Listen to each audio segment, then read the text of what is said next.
गठबंधन कल क्या सत्ता स्थापना को लेकर एक्सप्लोर करने वाले ऑप्शंस और क्या पीएम पद के ऊपर भी आप चर्चा करेंगे? बिल्कुल करेंगे। और जैसे मैंने अभी अभी कहा कि जिस दिन हमारा गठबंधन हुआ इंडिया, उसी वक्त हम सारे लोगों ने तय किया था कि किसी व्यक्ति को लेकर नहीं, लेकिन ये जो तानाशाही है देश में, उसको खत्म करना चाहिए, देश का संविधान बचाना चाहिए।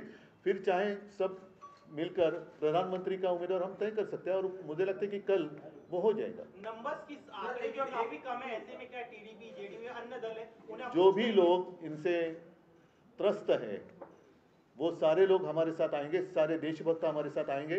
चंद्रबाबू जी भी, उनको भी बहुत परेशान किया है बीजेपी गवर्नमेंट ने। सारे लोग जिनको भी तकलीफ दी है, परेशान किया है, वो सारे लोग हमारे साथ आएंगे।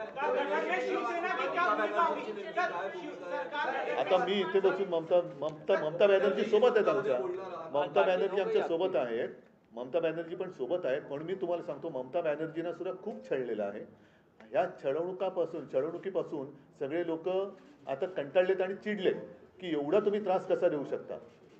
एक लोकशाही म्हटल्यानंतर, राजकारण म्हटल्यानंतर कोणी विरोधात असू शकतं, कोणी सोबत येऊ शकतं, पण तो जीवघेणा विरोध असता कामा नये, सुडाचं राजकारण होता कामा नये।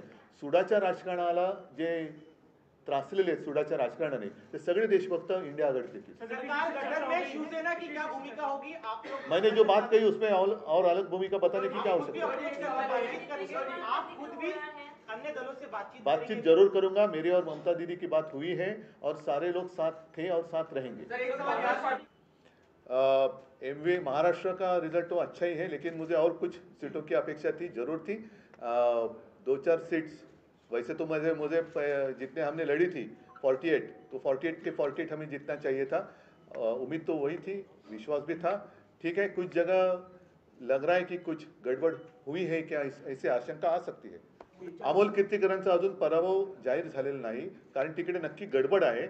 आम्ही विचार करतोय कदाचित ती निवडणूकच आम्ही चॅलेंज देऊ निवडणुकीला, कारण एकूणच गडबड घोटाळा दिसतोय तिकडे।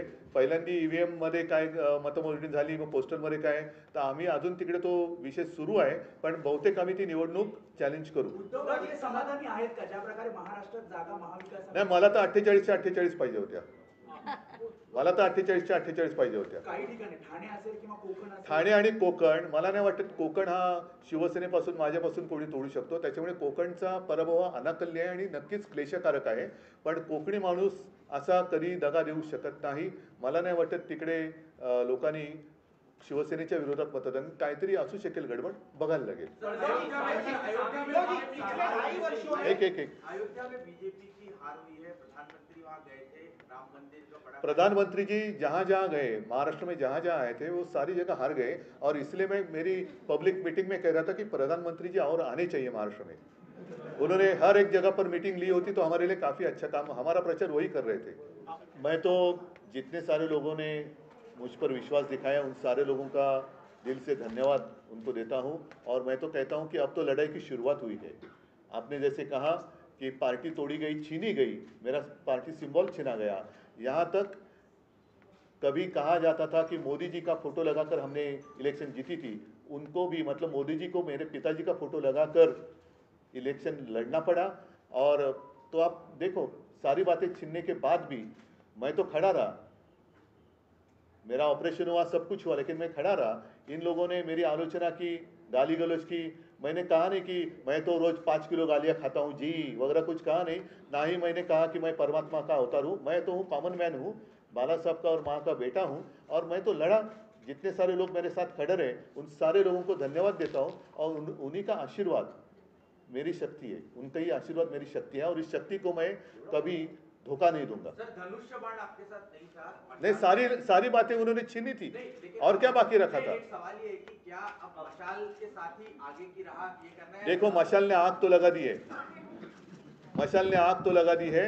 और 19 में जितनी सीटें, अब तो महायुति हो गई, लेकिन उस वक्त जो युति थी, कितनी सीटें थी? 41-42, अब कितनी हो गई?